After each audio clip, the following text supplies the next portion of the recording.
నమస్తే, welcome to స్వతంత్ర. నేను మురళి. ముందుగా హెడ్లైన్స్ చూద్దాం. ఎమ్మెల్యేలను లాక్కోవడం చీప్ పాలిటిక్స్. కాంగ్రెస్ ప్రభుత్వాన్ని వదిలిపెట్టేది లేదన్న కేసీఆర్.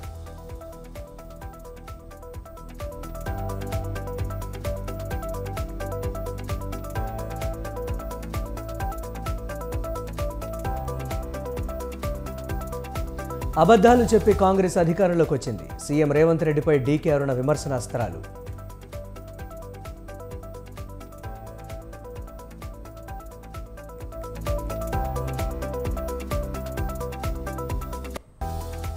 బీజేపీకి ఓటమి భయం పట్టుకుంది.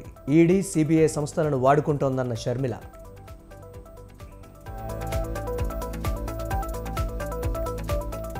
ఫోన్ ట్యాపింగ్ కేసులో కీలక పరిణామం. రేపు హైదరాబాద్ రానున్న ప్రభాకర్ రావు.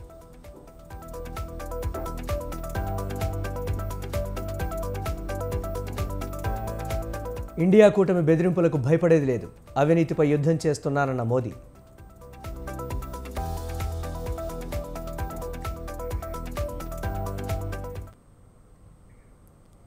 ఆంధ్రప్రదేశ్లో ఎన్నికల కోడ్ ముగిసే వరకు వాలంటీర్ వ్యవస్థ ద్వారా ఇంటింటికి పెన్షన్ పంపిణీ ఉండదు.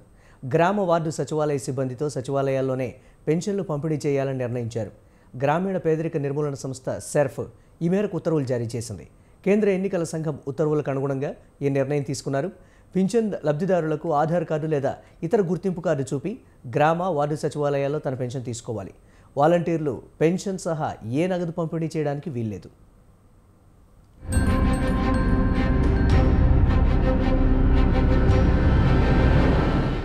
ఏపీలో వాలంటీర్ వ్యవస్థ అమల్లోకి వచ్చిన తర్వాత ప్రతి నెల మొదటి రోజున లబ్ధిదారులకు ఇంటి వద్దకే వచ్చి వాలంటీర్లు పెన్షన్ అందజేస్తూ వచ్చారు. కానీ ఎన్నికల కోడ్ అమలులోకి రావడంతో తాత్కాలికంగా ఆ సౌకర్యం రద్దయింది. ఏపీలో వాలంటీర్లపై కేంద్ర ఎన్నికల సంఘం ఆంక్షలు విధించింది. పెన్షన్ సహా అన్ని నగదు పంపిణీ పథకాలకు వాలంటీర్లను దూరం పెట్టింది. ఎన్నికల కోడ్ ముగిసే వరకు ప్రత్యామ్నాయ ఏర్పాటు చేయాలని కేంద్ర ఎన్నికల సంఘం రాష్ట్ర ప్రభుత్వాన్ని ఆదేశించింది.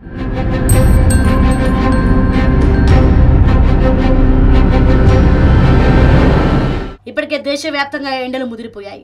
ఈ తరుణంలో వాలంటీర్ల సేవల వినియోగంపై ఆంక్షల వల్ల వేలాది మంది వృద్ధులు, వికలాంగులు గ్రామ వార్డు సచివాలయాలకు వెళ్లి పెన్షన్ తీసుకోవాల్సిన పరిస్థితి ఏర్పడింది. దీంతో ఏపీలో అధికార పక్షం సీఈసీ నిర్ణయాన్ని తప్పుపట్టింది. టీడీపీ, జనసేన కుట్ర వల్లే సీఈసీ నిర్ణయం తీసుకుందని వైసీపీ నేతలు ఆరోపిస్తున్నారు.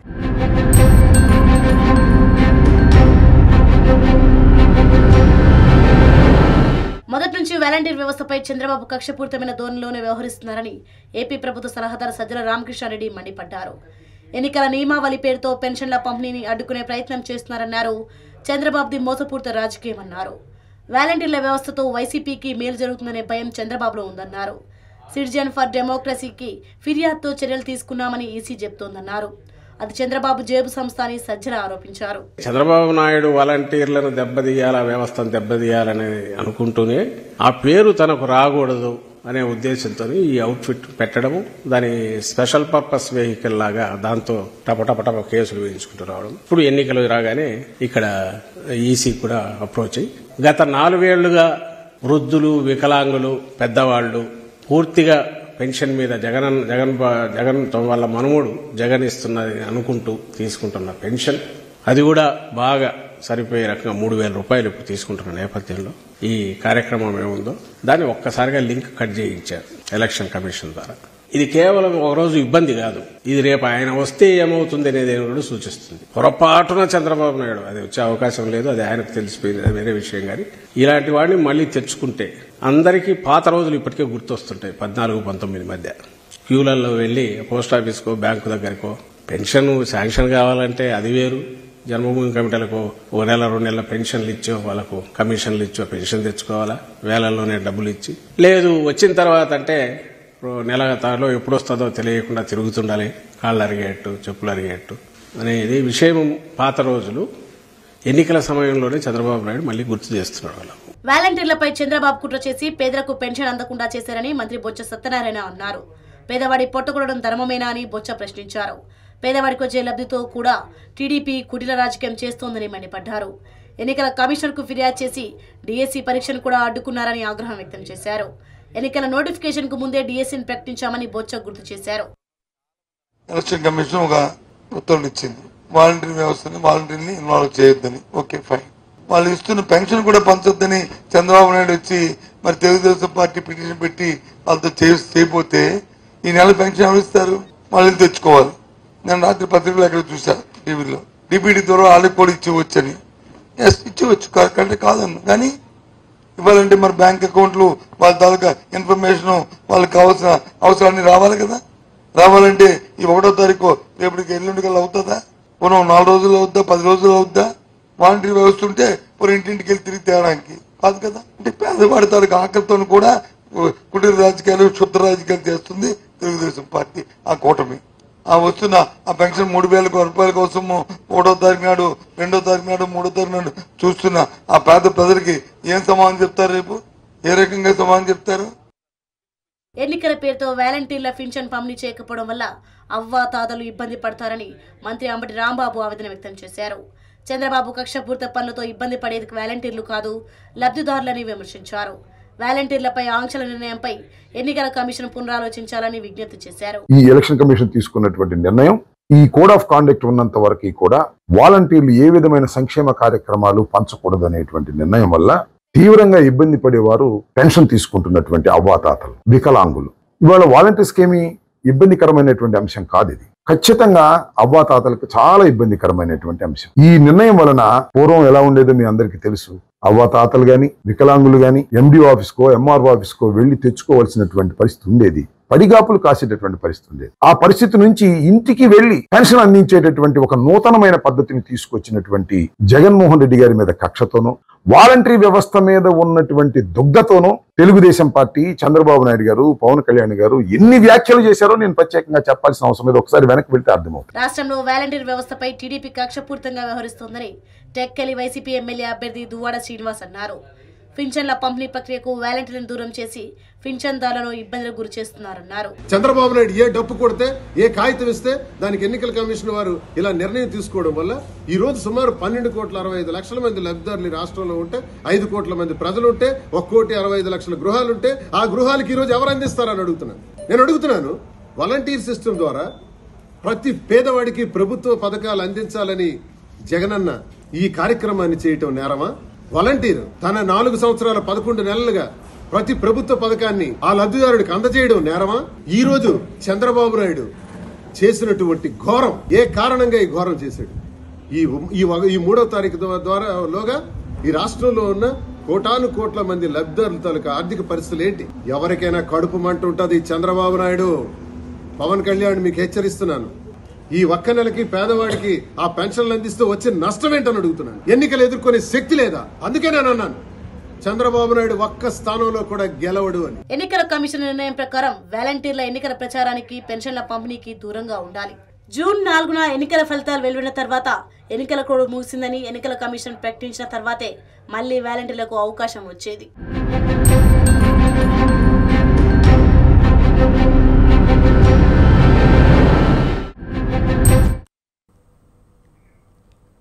పార్లమెంట్ ఎన్నికల వేళ తెలంగాణ రాజకీయాలు మరింత రంజుగా సాగుతున్నాయి.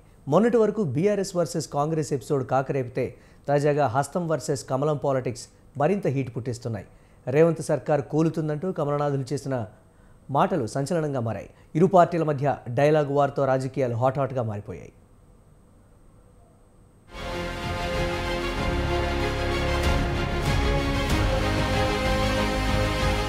తెలంగాణ రాజకీయమంతా ఇప్పుడు షిండే చుట్టూ తిరుగుతోంది.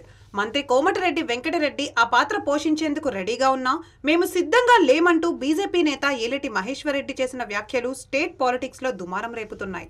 వెంకటరెడ్డితో పాటు మరో 5 మంత్రులు టచ్ లో ఉన్నారని, మేం గేట్లు తెరిస్తే 48 గంటల్లో కాంగ్రెస్ ప్రభుత్వం కూలడం ఖాయమంటూ ఆయన చేసిన కామెంట్స్ హాట్ టాపిక్ గా మారాయి. కేంద్ర మంత్రులు అమిత్ షా, నితిన్ గడ్కరీల వద్దకు మంత్రి వెంకటరెడ్డి వెళ్లి తెలంగాణలో షిండే పాత్ర పోషిస్తానని చెప్పారని, కానీ ఆయనపై ఎవరికీ నమ్మకం లేదని, అందుకే ఆయనకు షిండే పాత్ర ఇవ్వడం లేదని సంచలన వ్యాఖ్యలు చేశారు. బీజేపీ హైకమాండ్ తో ఆయన టచ్ లో ఉంటూ బీజేపీ ఎమ్మెల్యేలు కాంగ్రెస్ తో టచ్ లో ఉన్నారనడం ఏంటని మండిపడ్డారు. మంత్రి కోమటిరెడ్డి మేకపోతు గంభీర్యాన్ని ప్రదర్శిస్తూ 8 మంది బీజేపీ ఎమ్మెల్యేలు కాంగ్రెస్ తో టచ్ లో ఉన్నారని, అవాస్తవాలు మాట్లాడుతున్నారని ధ్వజమెత్తారు ఏలేటి. వెంకటరెడ్డితో ఆయన సోదరుడే టచ్ లో లేరు. అలాంటిది బీజేపీ ఎమ్మెల్యేలు ఎలా టచ్లోకి వస్తారని వ్యంగ్యాస్త్రాలు సంధించారు. బీజేపీ ఎమ్మెల్యేల్లో ఎవరికీ అలాంటి చరిత్ర లేదని, తమ పార్టీ వారిని ముట్టుకునే సాహసం చెయ్యొద్దని, తమ ఎమ్మెల్యేల్లో ఒక్కరిని ముట్టుకున్నా 48 గంటల్లో రాష్ట్ర ప్రభుత్వం కూలిపోతుందని హెచ్చరించారు మహేశ్వర్ రెడ్డి. మా ఎమ్మెల్యేల గురించి మాట్లాడేంత స్థాయి నీది కాదు వెంకటరెడ్డిని మధ్య భ్రమించి మాట్లాడుతున్నావు. నీ తమ్ముడితో సఖ్యత నీకు చేత కాదు. 8 మంది ఎమ్మెల్యేల గురించి మాట్లాడతావా? బిడ్డ, మా ఎమ్మెల్యేలు ముట్టి చూడు. ఒకవేళ మేమనుకుంటే మేమే మీలాగా గేట్లు ఓపెన్ చేస్తే 48 గంటలు పట్టదు బిడ్డ మీ ప్రభుత్వం కూలిపోవడానికి. కోమరెడ్డి వెంకరెడ్డి గారు మొన్న నువ్వే కదా గడ్కరీ దగ్గర పోయి వచ్చింది, గడ్కరీ గారి దగ్గర పోయి వచ్చింది. అంతకుముందు మీరే కదా అమిత్ షా గారిని కలిసి వచ్చింది. నేను సిద్ధంగా ఉన్నా, ఆ షిండే పాత్ర పోషించడానికి సిద్ధంగా ఉన్నా అని చెప్తావు కదా. నీ మీద విశ్వాసం లేక ఆ షిండే పాత్ర మేము మీకు ఇస్తలేము. నువ్వు ఈరోజు మా ఎమ్మెల్యేల గురించి మాట్లాడేదని చెప్పి నేను ప్రశ్నిస్తున్నా. మా హైకమాండ్తో టచ్లో ఉన్నది నువ్వు. నీలాంటి 5 మంత్రులు మాకు టచ్లో ఉన్నారు. ఇక పనిలో పనిగా రేవంత్ ను కూడా వదలలేదు మహేశ్వర్ రెడ్డి. ఎప్పుడు సీఎం కుర్చీ పోతుందోనని నిద్ర పట్టడం లేదని రేవంత్ పై సెటరికల్ కామెంట్స్ చేశారు. కాంగ్రెస్ ప్రభుత్వాన్ని ఎవరూ కూల్చాల్సిన అవసరం లేదని, వాళ్ల మంత్రులే కూల్చుతారని జోష్యం చెప్పారు. ఇప్పటికే 10 మంది మంత్రులు సీఎం పీఠంపై కన్నేశారని, ఓటుకు కోట్లు కేసుతోనే ఇంకో అంశంతోనూ తన సీటుకు ప్రమాదం వస్తుందన్న భయంతో సీఎం రేవంత్ కు నిద్ర పట్టడం లేదని సంచలన వ్యాఖ్యలు చేశారు. రేవంత్ రెడ్డి వసూళ్ల చిట్టా తమ దగ్గర ఉందని ఏలేటి బాంబు పేల్చారు. హైదరాబాద్ డబ్బులను దేశ రాజకీయాల కోసం కాంగ్రెస్ వినియోగిస్తోందని ఆరోపించారు. రాష్ట్రంలో ఆర్ ట్యాక్స్ పేరిట 3,000 కోట్లు వసూలు చేశారని చెప్పుకొచ్చారు. రేవంత్ రెడ్డి విపక్షంలో ఉన్నప్పుడు ఒక విధంగా, అధికారంలోకి వచ్చాక మరొకలా మాట్లాడడం సరికాదని హితవు పలికారు. కాంట్రాక్టర్లు వ్యాపారస్తులను విచారణల పేరుతో భయపెట్టి వసూళ్లకు పాల్పడుతున్నారని ఫైర్ అయ్యారు. కాంగ్రెస్ ది అసమర్థ ప్రభుత్వమని, వారి వైఫల్యాలను కప్పిపుచ్చుకునేందుకే ఏదో ఒక అంశాన్ని తెరపైకి తెచ్చి ప్రజల దృష్టిని మళ్లించే ప్రయత్నం చేస్తోందని ధ్వజమెత్తారు. ఇతర పార్టీల ఎమ్మెల్యేలు, ఎంపీలను రాజీనామా చేయకుండా కాంగ్రెస్ లో చేర్చుకుని టికెట్లు ఎలా ఇస్తున్నారని ప్రశ్నించారు. ఎమ్మెల్యేలు రాజీనామా చేయకుండా పార్టీ మారితే వారిని రాళ్లతో కొట్టాలని గతంలో రేవంత్ రెడ్డి పిలుపునిచ్చారు. ఇప్పుడు బీఆర్ఎస్ ఎమ్మెల్యేలను ఎలా కొంటున్నారు? ఇప్పుడు దేనితో వారిని కొట్టాలి? గతంలో బీఆర్ఎస్ ఎంపీ రంజిత్ రెడ్డిపై అవినీతి ఆరోపణలు చేసిన రేవంత్ రెడ్డి ఇప్పుడు ఆయనకు టికెట్ ఎలా ఇచ్చారు? ఆయన తరపున ప్రచారం ఎలా చేస్తారు? వారి మధ్య ఎలాంటి ఒప్పందం కుదిరిందో బయట పెట్టాలని డిమాండ్ చేశారు. వాళ్ళ మంత్రులకు కూడా ఒకరి మీద ఒకరికి నమ్మకం లేదు. ఏ మంత్రి ఎప్పుడు ఎసరు పెడతారో, ఏ మంత్రి రేవంత్ రెడ్డిని దిస్తున్న భయంతో రాత్రి రేవంత్ రెడ్డికి నిద్ర కూడా పడతలేదట. ఏదన్నా జరగరాంది జరిగి ఓటుకు ఓటు అంశమో ఇంకొక అంశమో తెర మీదకి వస్తే ఏ మంత్రి ఆ సీటు కబ్జా చేసుకుంటాడో అని రేవంత్ రెడ్డి భయపడతా ఉంటే ఆ సీటు మీద 10 మంది మంత్రులు కన్నేసి కూర్చున్నారు. బీజేపీ ఎమ్మెల్యే మహేశ్వర్ రెడ్డి వ్యాఖ్యలను మంత్రి కోమటిరెడ్డి వెంకటరెడ్డి తప్పుపట్టారు. తాను చెప్పని మాటల్ని చెప్పినట్టు అబద్ధపు ప్రచారం చేయడం ఆయనకే చెల్లిందన్నారు. మొన్నటి దాకా తాను కాంగ్రెస్ లో చేరుతానని, సాయం చేయమని మహేశ్వర్ రెడ్డిని కోరాడని అన్నారు. మంత్రి పదవి కావాలని అడిగారని ఆరోపించారు. తాము పార్టీలో చేర్చుకోలేదనే కోపంతో ఏదేదో మాట్లాడుతున్నారని అన్నారు. నితిన్ గడ్కరీకి అమిత్ షా దగ్గరకు వెళ్లి ఏదో చెప్పారని పనికిమాలిన కామెంట్లు చేస్తున్నాడని కోమటిరెడ్డి ఆగ్రహం వ్యక్తం చేశారు. ఈ దేశంలో పార్టీ చేరికల కమిటీ పెట్టిన దిగజారుడు పార్టీ బీజేపీ అన్నారు. తాను షిండేను అవునో కాదో భగవంతునికి తెలుసన్న కోమటిరెడ్డి, ఆయన మాత్రం కిషన్ రెడ్డికి, ఈటెల రాజేందర్ కు వెన్నుపోటు పొడిచే నయా గాలి జనార్దన్ రెడ్డి అన్నారు. మహేశ్వర్ రెడ్డి వ్యాఖ్యల వెనుక పెద్ద కుట్ర ఉందన్నారు. తాను కాంగ్రెస్ లోనే పుట్టానని, కాంగ్రెస్ జెండాతోనే పోతానన్నారు.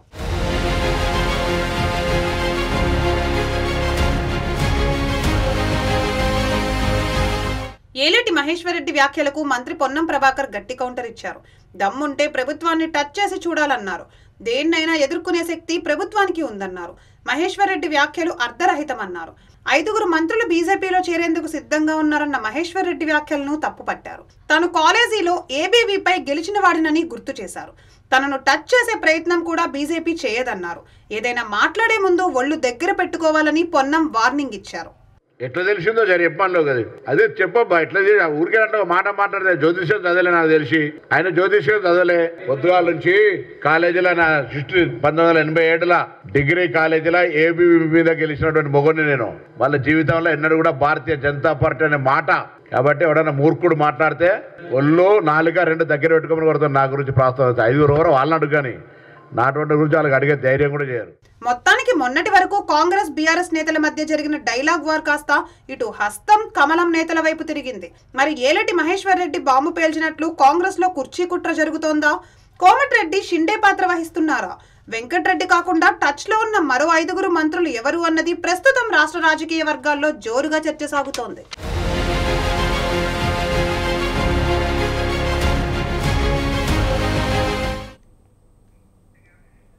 కామారెడ్డి బీఆర్ఎస్లో ముసలు నెలకొంది. జిల్లాలో బీఆర్ఎస్ కార్యకర్తల సమావేశం జరిగింది. ఈ సమావేశంలో జహీరాబాద్ పార్లమెంట్ ఎంపీ అభ్యర్థి గాలి అనిల్ కుమార్, ఎమ్మెల్యే హరీష్ రావు, పోచారం శ్రీనివాసరెడ్డి పాల్గొన్నారు. అయితే మాచారెడ్డి ఎంపీటీసీ భర్త ప్రభాకర్ను వేదికపైకి ఆహ్వానించలేదని ఆగ్రహం వ్యక్తం చేస్తూ నేలపై కూర్చొని నిరసన వ్యక్తం చేశారు. పార్టీ పెద్దలు తమను పట్టించుకోవడం లేదని ఆవేదన వ్యక్తం చేశారు. దీంతో అక్కడ కాసేపు ఉద్రిక్త పరిస్థితి నెలకొంది. పలువురు నేతలు ఆయన్ను సముదాయించారు. సొంత పార్టీ నేతలే తమను గౌరవించకపోతే ఎలా అని ఆయన ప్రశ్నించారు. ఎవరిని పట్టించుకోకుండా ఇలాంటి పెత్తనం చేస్తుంటే ఎన్ని రోజులు ఈ చులకన అనేది నేను మీడియా చేస్తున్నాం. మరియు ప్రభుత్వం మాజీ ఎమ్మెల్యే గారు ఇక్కడనే ఉన్నారు. మేము ఆయనకు పరిచయస్తులు మండలి కూడా ఎంపీటీసీ వాళ్ళందరికీ పరిచయస్తులు చూస్తూ కూడా వాళ్ళ ప్రోగ్రామ్ కంటిన్యూ చేశారు. కానీ ఒక ఎంపీటీసీ కింద కూర్చున్నాడు, నేలపై కూర్చున్నాడని చెప్పి ఇలాంటి స్పందన లేదు, పట్టించుకుని లేదు. అలాంటప్పుడు రేపు పొద్దున కార్యకర్తలకు వీళ్ళు మేలు చేస్తారని గ్యారంటీ ఏమున్నది? రేపు పౌరులను ఉన్నోళ్ళను ఇబ్బంది ఇప్పుడే ఇల్లు ఉన్నప్పుడు రేపు కాంగ్రెస్ ఏమైనా ఇబ్బంది చేసి పట్టించుకుంటానికి గ్యారంటీ ఏమున్నది? రేపు ఏ రకంగా 3200 ఓట్లు వస్తుంది నా విలేజ్లో. నేను ఏ రకంగా పోయి ఇప్పుడు ఇక్కడ నాకు ఎంపీటీసీకి వెళ్ళలేనప్పుడు నేను ఆడ ఓట్లు ఏ రకంగా ఓట్లు అడగాలి ప్రజలను? ఎవరిని పట్టించుకోకుండా ఇలాంటి పెత్తనం చేస్తుంటే ఎన్ని రోజులు ఈ చులకన అనేది నేను మీడియా చేస్తున్నాం. మరియు ప్రభుత్వం మాజీ ఎమ్మెల్యే గారు ఇక్కడనే ఉన్నారు. మేము ఆయనకు పరిచయస్తులు మండలి కూడా. ఎటువంటి మ్యాచ్ ఫిక్సింగ్ లేకుండా బీజేపీ 400 సీట్ల లక్ష్యాన్ని అందుకోవడం అసాధ్యమని కాంగ్రెస్ అగ్రనేత రాహుల్ గాంధీ అభిప్రాయపడ్డారు. ఢిల్లీలోని రామ్లీలా మైదానంలో ఇండియా బ్లాక్ నిర్వహించిన లోక్తంత్ర బచావో ర్యాలీలో పాల్గొన్న రాహుల్ బీజేపీపై ఘాటు విమర్శలు చేశారు. 400 సీట్లు దాటేందుకు ప్రధాని ఇప్పటికే అంపైర్లను ఎన్నుకొన్నారని అన్నారు. ఈవీఎంలు, మ్యాచ్ ఫిక్సింగ్, సోషల్ మీడియా, పత్రికలపై ఒత్తిడి లేకుండా బీజేపీకి 180కి మించి స్థానాలు రావడం అసాధ్యమన్నారు.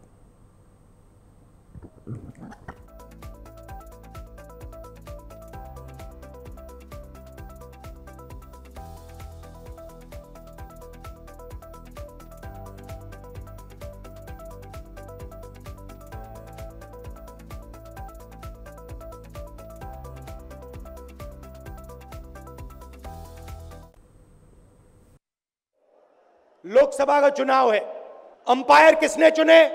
नरेंद्र मोदी ने। हमारी टीम में से मैच शुरू होने से पहले 2 खिलाड़ियों को अरेस्ट करके अंदर कर दिया।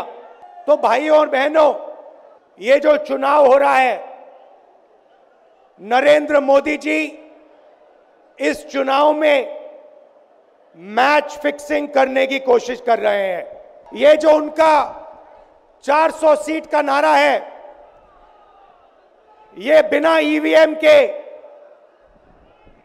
बिना मैच फिक्सिंग के, बिना सोशल मीडिया और प्रेस पर दबाव डालकर खरीदकर ये 180 पार नहीं होने जा रहा है। सब मिलाकर हमारे सामने लोकसभा का चुनाव है, अंपायर किसने चुने? భిన్నత్వంలో ఏకత్వాన్ని చాటేందుకే కూటమి పార్టీలు ఒక వేదిక మీదకు వచ్చాయన్న ఏఐసీసీ అధ్యక్షుడు మల్లికార్జున ఖర్గే మోదీని పదవి నుంచి మేము దించే వరకు దేశం సుసంపన్నం కాదన్నారు.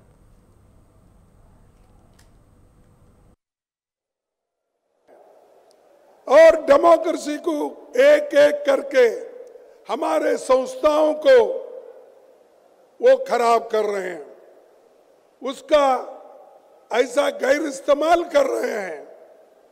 चाहे वो ईडी हो, चाहे वो सीबीआई हो, चाहे वो सीवीसी हो, चाहे वो सीबीआई हो, इन संस्थाओं का दुरुपयोग करके एक एक नेता को डरा रहे हैं।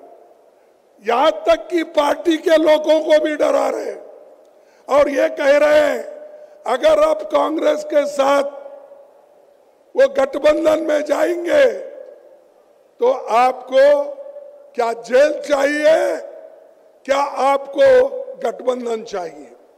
ऐसा ही डरा डरा के बहुत से एमपी खरीदा, एमएलए खरीदा और उन्होंने नए सरकारें बनाई।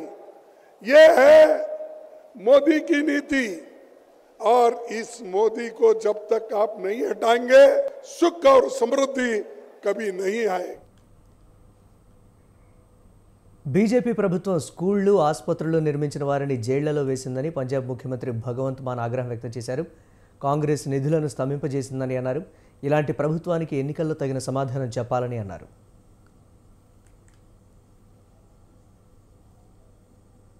लोकतंत्र खतरे में है, देश का लोकतंत्र खतरे में है। इनको ये लगता है कि ऐसे हम चला लेंगे, डंडे से चला लेंगे। ये देश किसी के बाप की जागीर नहीं है, ये 140 करोड़ लोगों का देश है। क्या समझते हैं ये? इसको भी अंदर कर दो, इसको भी अंदर कर दो। जो अस्पताल बनाता उसको अंदर कर दो, जो स्कूल बनाता उसको अंदर कर दो, कांग्रेस पार्टी के खाते फ्रीज कर दो, किसी के नेता फ्रीज कर दो। ऐसे जीत लोगे? हम वो पत्ते नहीं हैं, हम वो पत्ते नहीं हैं जो शाख से टूट कर गिर जाएंगे। आंधियों को कह दो अपनी औकात में रहें कि लोकतंत्र खतरे में है। అధికారం శాశ్వతం కాదన్న ప్రియాంక గాంధీ అహంకారం ఏదో ఓ రోజు కూలిపోతుందన్నారు. కేంద్రంలోని బీజేపీ ప్రతిపక్ష పార్టీలను ఇబ్బందులు గురి చేస్తోందన్నారు. అక్రమ కేసుల్లో అరెస్టు చేసిన కేజ్రీవాల్, హేమంత్ సోరెన్లో వెంటనే విడుదల చేయాలని డిమాండ్ చేశారు. ఎలక్టోరల్ బాండ్లపై విచారణ జరిపించేందుకు సిట్టింగ్ జడ్జి పర్యవేక్షణలో సిటీ ఏర్పాటు చేయాలని డిమాండ్ చేశారు. इंडिया गठबंधन की 5 सूत्री मांगे भारत के चुनाव आयोग को लोकसभा चुनाव में समान अवसर सुनिश्चित करना चाहिए। दूसरी मांग, चुनाव आयोग को चुनाव में हेराफेरी करने के उद्देश्य से विपक्षी राजनीतिक दलों के खिलाफ इनकम टैक्स, ईडी और सीबीआई द्वारा की जाने वाली बलपूर्वक कार्रवाई को रोकना चाहिए। तीसरी मांग, श्री हेमंत सोरेन एवं श्री अरविंद केजरीवाल जी की तत्काल रिहाई की जाए। चौथी मांग, चुनाव के दौरान विपक्ष के राजनीतिक दलों का आर्थिक रूप से गला घोटने की जबरन कार्रवाई तुरंत बंद होनी चाहिए। पांचवी मांग, चुनावी बांड का उपयोग करके बीजेपी द्वारा बदले की भावना, जबरन वसूली और धन शोधन के आरोपों की जांच के लिए सुप्रीम कोर्ट की निगरानी में एक एसआईटी गठित हो जानी चाहिए। बीजेपी शासन द्वारा पैदा की गई अलोकतांत्रिक बाधाओं के बावजूद इंडिया गठबंधन लड़ने, जीतने और हमारे लोकतंत्र को बचाने के लिए दृढ़ और आश्वस्त है। इंडिया गठबंधन की దేశంలోని అవినీతి పరులపై యుద్ధం చేస్తున్నానని అన్నారు ప్రధాని మోదీ. యూపీలోని మీరట్లో ఎన్నికల ప్రచార సభలో పాల్గొన్న ఆయన ప్రతిపక్ష ఇండియా కూటమి తనను బెదిరించాలని చూస్తోందని, కూటమి బెదిరింపులకు భయపడేది లేదని తేల్చి చెప్పారు. దేశంలోని అవినీతి పరులను జైలుకు పంపడం ఖాయమన్నారు. 2024 సార్వత్రిక ఎన్నికలు వికసిత్ భారత్ కోసం జరిగే ఎన్నికలని మోదీ కీలక వ్యాఖ్యలు చేశారు. కేంద్రంలో బీజేపీ ప్రభుత్వం మరోసారి అధికారంలోకి వస్తే భారత్ ప్రపంచంలో అతిపెద్ద 3వ ఆర్థిక వ్యవస్థగా అవతరిస్తుందని చెప్పారు. దేశంలో పేదరికం అంతమవుతుందని స్పష్టం చేశారు.